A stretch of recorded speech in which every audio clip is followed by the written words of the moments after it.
All right, this should hopefully be a fast one because I think it's finally settling into my brain. Let's see if I can make a straight line. Okay, so here's how the system works. First, you start with awareness. That's how you experience things. And then you move into processing, digesting, thinking, considering, etc. Then you have some kind of action. You output, you release into the world, and then you have challenging. This is like the resetting, the downswing, etc. And if you graph this over time, what it basically does is you have awareness, process, action, challenge. Back, ideally, to a new awareness, but not always. And then you get this nice little shape with these nice little colors, which basically intersect with the middle being like the real world. Something like that. So, we have, that's too big. Awareness. You got your awareness. You have your consideration. You have your action. And you have your challenge. Pretty simple. Pretty straightforward, methinks. The interesting part comes when you think about...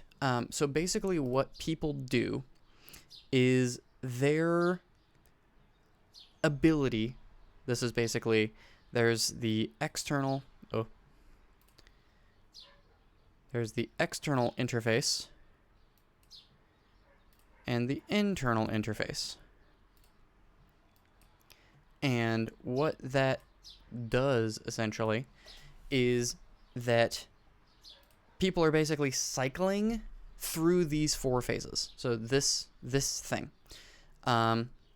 where people will go, awareness, consideration, action, challenge, consideration, action, challenge, over and over and over again. And so you can actually, if you pay attention to the different signals, you can feel where they are stronger or weaker in certain areas. And this creates a couple of different archetypes. This is actually something that's really interestingly mapped out. This is literally the same color coding system as DISC, if you're familiar with the DISC chart, but I'm just making DISC to Electric Boogaloo. So we're going to start with the scientist.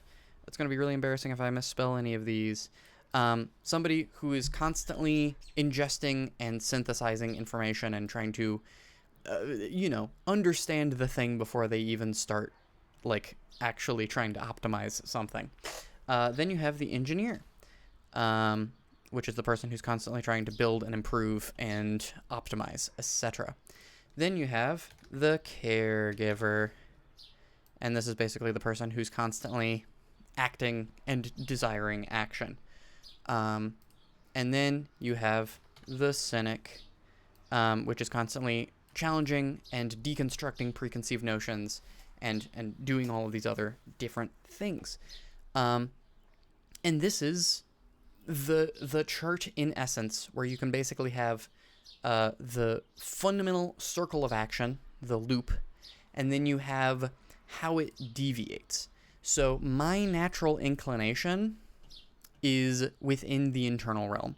I am a cynic engineer, and so my loop kind of goes like this. I have a harder time with awareness, and I have a harder time with action.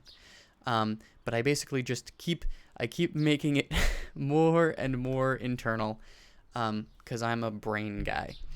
And then there's other people that I know, some of the people that I'm closest with, and I assume it's not difficult to see why, which are high awareness, high action people.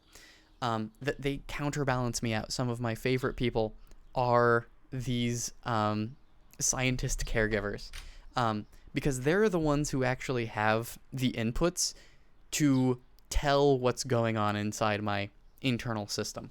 Like that, if you don't have the proper awareness, a highly internal mind just kind of looks like this, and that's not actually that much going on. But I just think it's really fascinating. But anyway, that's the basically the 5-minute description of my thing. Oh, also as a quick little treat, this is preoccupied. This is avoidant. This is anxious. And this is disorganized. And they're all the primary disorganized attachments. It's going to drive me crazy if I don't move this. But this is basically the entire system. That's all of it. And then you can just use it to abstract so many other things about reality. I might make a part 2 about how energy and hunger work. That's basically a second component of the system. But that's most of it. Anyway, have a good day.